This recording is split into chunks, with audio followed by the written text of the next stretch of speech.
विचरण करते हुए सूर्पनखा पहुंची, सुंदर वेश धारण करके भगवान के पास आई और भगवान के पास पहुंच करके भगवान से कहती है,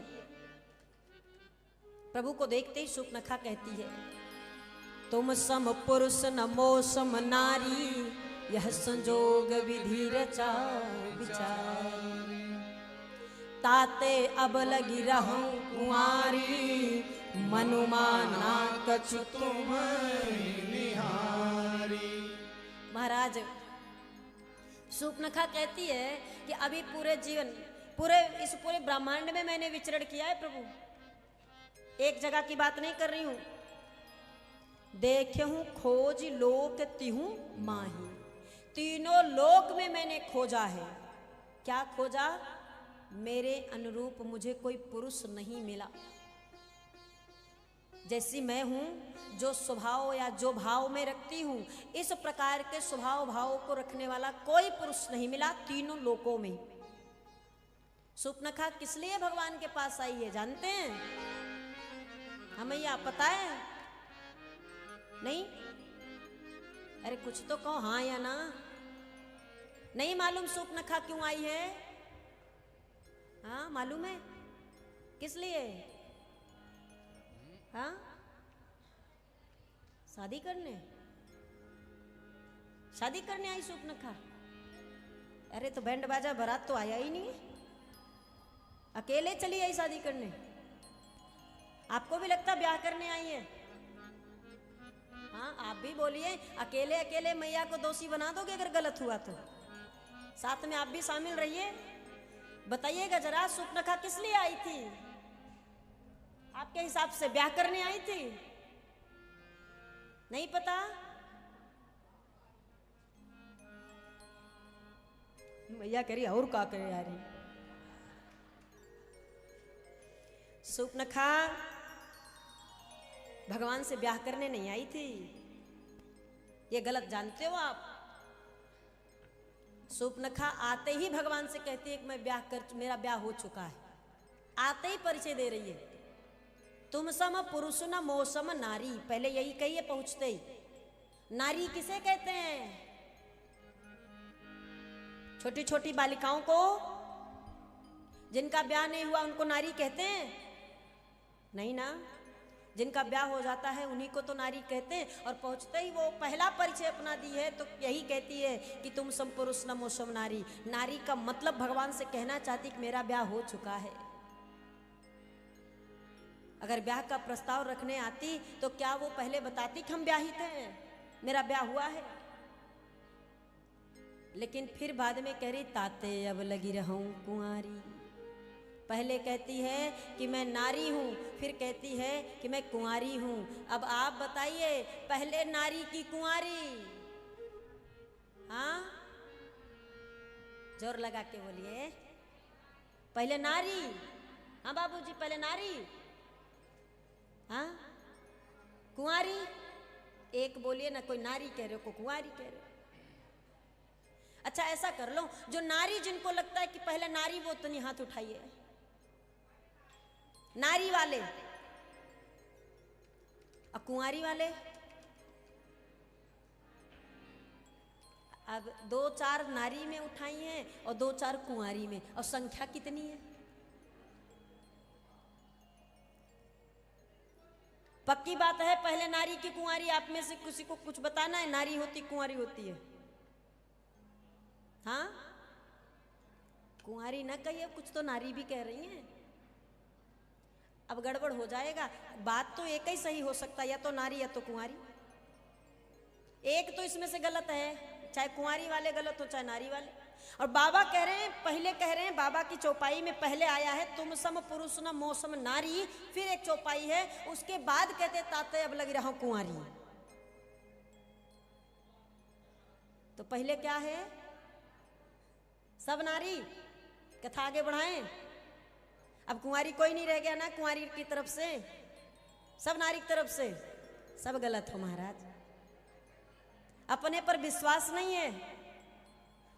अपने से विश्वास अपने पर रखो कि हमने जो कहा है या तो सही या तो गलत, पर हम हटेंगे नहीं। हमने थोड़ा सा भ्रमित कर दिया तो आप भ्रमित हो गए।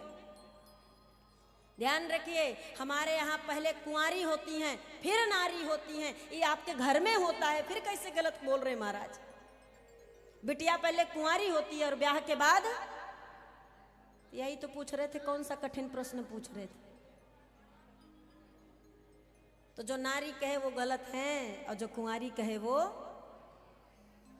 तो कुंवारी पहले सही है, लेकिन नारी कहने का भी इनका कारण है कि गोस्वामी जी तो पहले नारी दिखा रहे हैं फिर कुंवारी कह रहे हैं, तो बेचारी क्या करेंगे, इनकी क्या गलती है। बात ऐसी है कि सूर्पनखा कहती है कि मैं नारी हूं, फिर कहती है मैं कुंवारी हूं, दोनों बात कह रही है, लेकिन नारी पहले कह रही। क्यों? क्योंकि सच में वो ब्याही थी पहले, और ब्याह के बाद उसके पति का निधन हो गया तो वो अपने को कुंवारी बोलने लगी।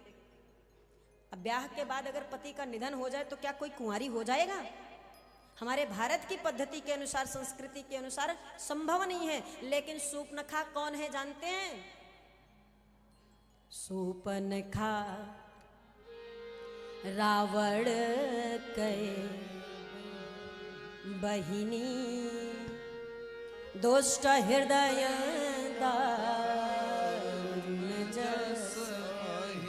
सूर्पनखा कौन है?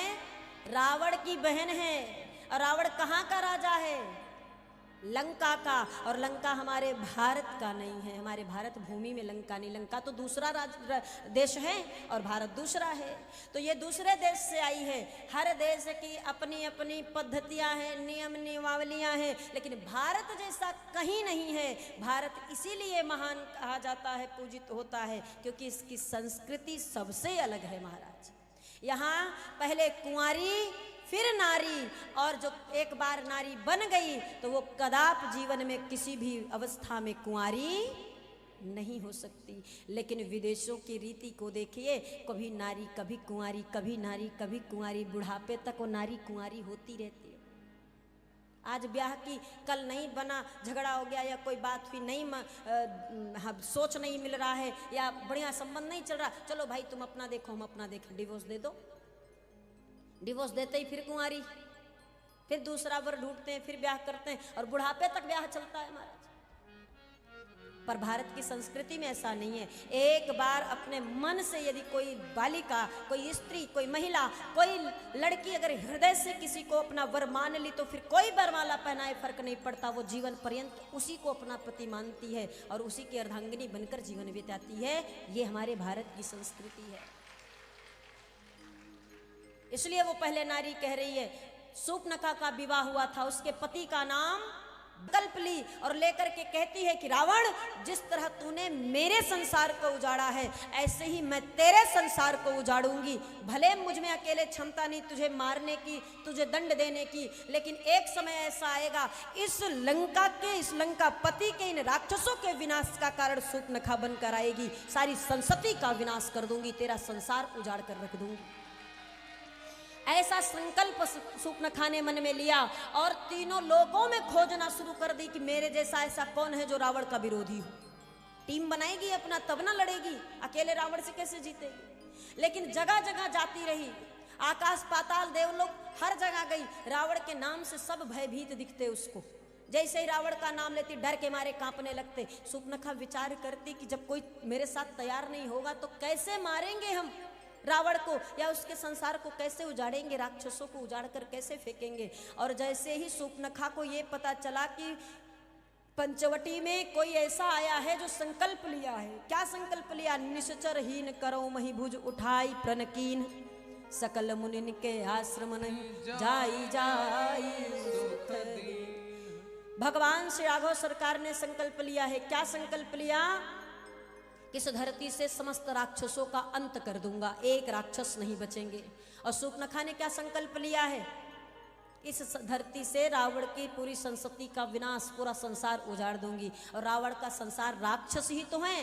वो सूर्पनखा का भी संकल्प है रावण का विनाश, राक्षसों का विनाश, और राघव का भी संकल्प है रावण का विनाश, राक्षसों का मृत्यु। ये दोनों का संकल्प एक ही है। और जैसे ही सूर्पनखा भगवान के संकल्प को सुनी तो पंचवटी पहुंचकर भगवान से कहती है, तुम सम पुरुष नमो समनार। इस पूरे तीनों लोकों में कोई दूसरा पैदा नहीं हुआ जो रावण का विरोध कर सके। डर के मारे रावण से सब कांपते हैं, एक मैं स्त्रियों में और एक आप पुरुषों में, दो ही ऐसे हैं जो रावण से विरोध करने के लिए खड़े हैं, मारने के लिए तैयार हैं। इसलिए जगत में आप जैसा कोई साहसी पुरुष नहीं है और मुझ जैसी कोई साहसी महिला नहीं है। इसलिए कहती तुम सम पुरुष नमो सम, और यह संयोग विधि रचा विचारी। ये संयोग की बात है कि हम दोनों रावण के दुश्मन हैं और दुश्मन के रावण हमारा दुश्मन है और हम दोनों उसके शत्रु हैं, तो हम दोनों मित्र बन जाते हैं और मित्र बन करके उस शत्रु का विनाश करते हैं।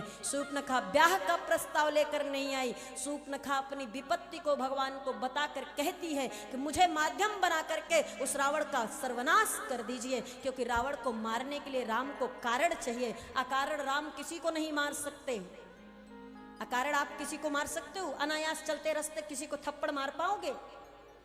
राम जी तो परमात्मा है, वो तो निहत्थे पर कभी वार नहीं कर सकते। और रावण तो कोई कारण बनाए, पहले संतों को उत्पात कर रहा है, संतों को मार रहा है, तो राम जी उसके कारण से नहीं लड़ सकते हैं। विशेष रूप से राम जी की कोई क्षति पहुंचावे तब ना वो लड़ेंगे। इसलिए शूर्पणखा आई और भगवान से कहती है कि रावण तक पहुंचाने का माध्यम मैं बनूंगी आपके लिए, आपके संकल्प को पूर्ण कराने का माध्यम मैं बनूंगी। उसने मेरे संसार को उजाड़ दिया। मेरी जो सुंदरता है जाकर खरदूषण को बताई, खरदूषण को भगवान ने मोक्ष दिया है और फिर रावण के पास जाकर सूचना दी ताकि रावण वहां तक जाए। माध्यम बनी है शूर्पणखा, जो शायद सब में क्षमता नहीं था। राम खुद लंका नहीं जाते, अकारण क्यों जाते हैं? निमित्त बन गई शूर्पणखा। और उसके बाद सत्य में देखा जाए तो रावण के विनाश का कारण है शूर्पणखा, रावण के राक्षसों के अंत का कारण है शूर्पणखा। शूर्पणखा नाक कान ना कटाती, बैर ना होता तो राम आते नहीं, सीता हरण होता नहीं, राम आते नहीं और रावण और उसके राक्षस मारे नहीं जाते।